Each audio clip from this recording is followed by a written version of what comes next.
Welcome back to another episode of Rock Boys Football. Mike Elko, the Texas A&M Aggies, extremely busy on the recruiting trail over the next couple of days as they are slated to host multiple top prospects from across the country, including 4 different 5-star prospects. And a lot of these names that we're going to talk about are some of my favorite names in this 2025 cycle.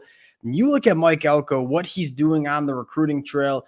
You go back to when Mike Elko took the job at Texas A&M, we had 0 question marks regarding Mike Elko as a football coach. I mean, winning 9 games at Duke, that's a very strong resume in terms of player development. I think our big question was, can Mike Elko come to Texas A&M, recruit at the highest level of the SEC? And within the first 6 months, we have quickly gotten our answer to that. Not many programs have more buzz around them on the recruiting trail than what Texas A&M has right now. Fired up to get into this one. Before we do, and as always, just want to say thank you to you guys and to the Texas A&M fans, whether we're talking the portal, the high school recruiting trail. It's been a blast talking this program, and the amount of support you guys have shown the boys, it truly does mean a lot. If y'all do enjoy the content, consider subscribing to the channel. And if we get any commitments coming out of this weekend, we'll be breaking them down over the next couple of days. And without further ado, let's get into this one. And there's no other place to start than on the offensive line. And you look at where Texas A&M struggled the most under Jimbo Fisher. I think a lot of Texas A&M fans would say the offensive line. And a lot of other national media pundits like to point to a lot of different things. Yes, there were multiple contributing factors. I would argue that the player development on the offensive line was probably the biggest disaster that we saw with Jimbo Fisher over the last couple of years. Steve Addazio just never seemed to not only get top talent coming to Texas A&M, but I think more importantly, the development side of things. And you look at Mike Elko, what he has been prioritizing in this 2025 class is recruiting the offensive line. You guys know I am fired up about the new offensive line coach, Adam Cushing. I think he's one of the better developers of offensive linemen that you see in the country. You make no mistake about it, Mike Elko is going to build this program the right way, and that's going to start in the trenches. They already have 5 offensive linemen locked up in the 2025 class, which is a massive number and such a important position to get right on the recruiting trail. Because as Texas A&M fans know, you can go address other positions in the transfer portal, but if you miss on your offensive lineman at the high school class, that position gets much harder to find and fix and fill in the transfer portal. So you have to bring in a lot of capable bodies on the offensive line. That's exactly what Mike Elko is doing. They're hosting 3 top 100 national prospects, 2 of which are 5 stars. And let's start with 5-star offensive lineman Ty Haywood.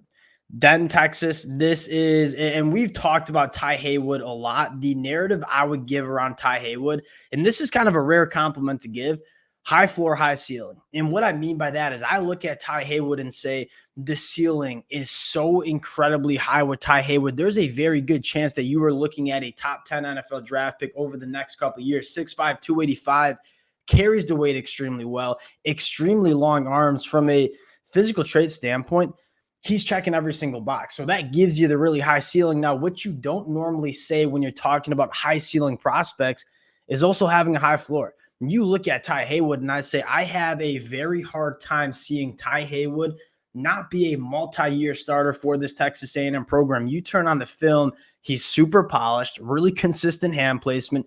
You don't really see offensive linemen with this high of upside, but also that polished as a tackle coming out of high school. I think Ty Haywood is very deservingly a 5-star prospect, one of my favorite tackles in this 2025 class. Got to land these big dogs in state. Look at the next one. And again, such a good opportunity year one for Mike Elko. I mean, he is entering a 2025 cycle where the offensive line class in the state of Texas is absolutely loaded. Another 5-star tackle we got to talk about, Michael Fasusi, kind of similar physical traits that Ty Haywood has. I would probably say Ty Haywood is a little bit more of a polished tackle than you get with Michael Fasusi, but you're looking at 2 guys that, I mean, they check off every single physical trait that you want in an offensive tackle. Michael Fasusi, I mean, built in a lab in terms of what you want your tackles looking like. And if you are Ty Haywood, Mike Fasusi, why not go play your football for Mike Elko, Adam Cushing? That is a proven coaching staff that develops big bodies on the offensive line. Last one I want to talk about, and a little bit of a different flavor for Texas A&M on the offensive line. Lamont Rogers, this is probably the most physically imposing tackle that you'll see in this 2025 cycle. I mean, at 6'7", almost 311 pounds, he is not the athlete that Ty Haywood or Michael Fasusi are.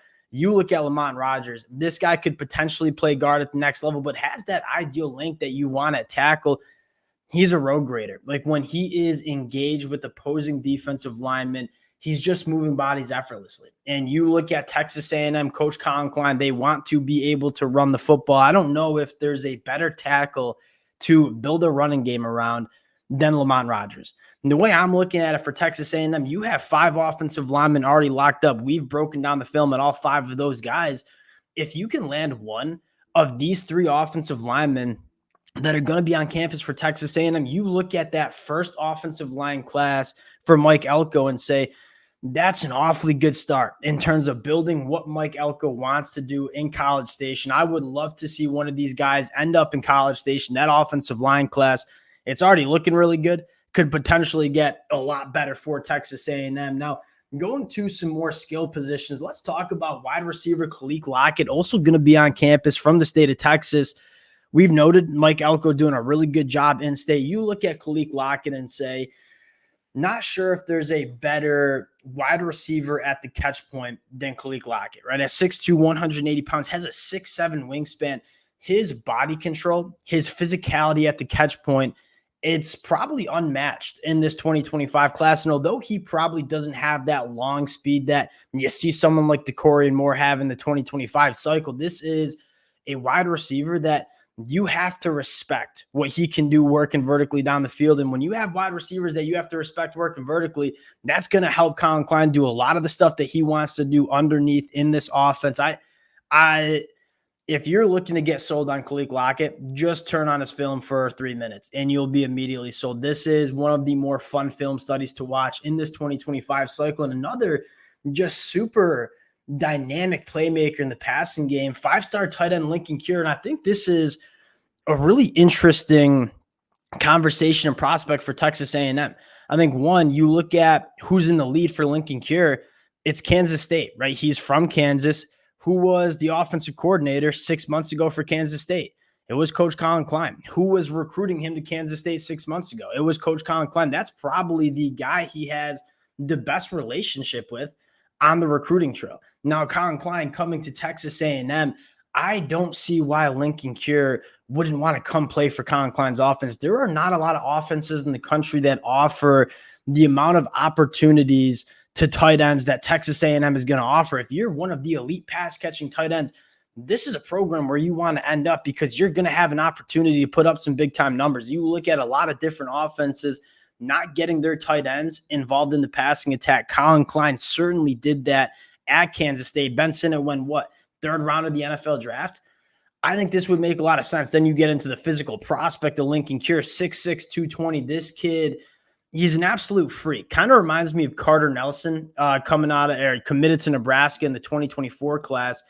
You look at Lincoln Cure, runs an 11-second 100-meter dash, which is faster than a lot of wide receivers you see coming out of high school. Is a back-to-back state champ in the 300-meter hurdles. Find me a 6'6", 220-pound tight end that can move like Lincoln Cure. I don't think you can find many. And then you have the question about, can he get it done in the run blocking department? You don't see a ton of that on the high school film for Lincoln Cure. I think more just because he was the wide receiver one during his high school days.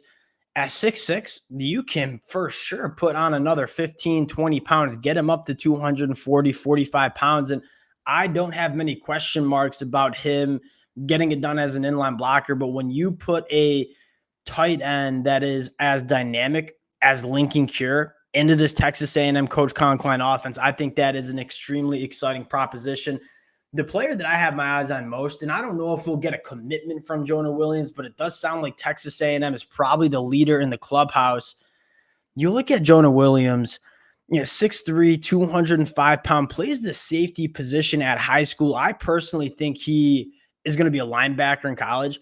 We have this conversation a lot. You look at what made Edrin Cooper so special for Texas A&M. It was just the elite athleticism that he had. You look at what linebackers need to be like in this modern era of college football. You have to be able to operate in space. I look at Jonah Williams and say, we can easily, with the 6'3" frame, get him up to 230 pounds, maintain that athleticism. You're looking at one of the more freaky linebackers from an athletic standpoint that you'll see. So many different things you can do with Jonah Williams. You can rush him off the edge. You can send him in the A or B gap. A guy that has a safety background can really get involved in pass coverage as well, whether it's carrying tight ends in the flat, whether it's following running backs out of the backfield. That this kid is going to be just a defensive chess piece for whatever program he ends up on.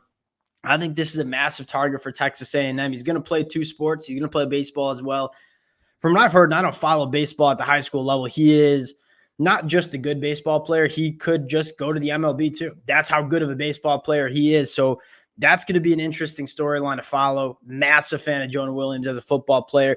And last one that I want to talk about and is not going to get the amount of attention as the first five prospects that we just talked about.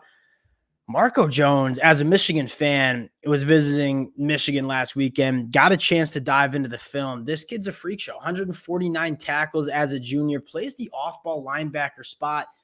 With the size and athleticism, I see him being an edge rusher at the college level, a guy that can close distance so quickly. He's extremely versatile. I think he can be an elite edge rusher, but the off-ball linebacker film that you see at the high school ranks, you can drop him out into the flat and have him operate in space as well. I mean, 6'5" frame can easily get him up to 250 pounds, and you just don't see this many big bodies have the juice that Marco Jones has. I'm not really sure if he'll play off-ball linebacker or play the edge. I would lean an edge rusher for Marco Jones. This is one of those guys that, hey, we're going to get you on campus, and we're going to figure out the rest when you get on campus, because we're going to bet on these kind of athletes. And you look at how Mike Elko wants to operate on the recruiting trail. Give me all the athletes I can get. I'll coach them to be good football players. That's been his strategy. Marco Jones would certainly line up with what Mike Elko wants to do on the recruiting trail. A lot of other names that we're not talking about. We could go 30-plus minutes in terms of talking about these prospects. We'll cut it there. Appreciate the Texas A&M fans for rocking with the boys. Y'all know I've had a blast talking this team since Mike Elko has taken over this program. If you guys do enjoy the content, consider subscribing to the channel. Appreciate you guys, and we'll talk to y'all later.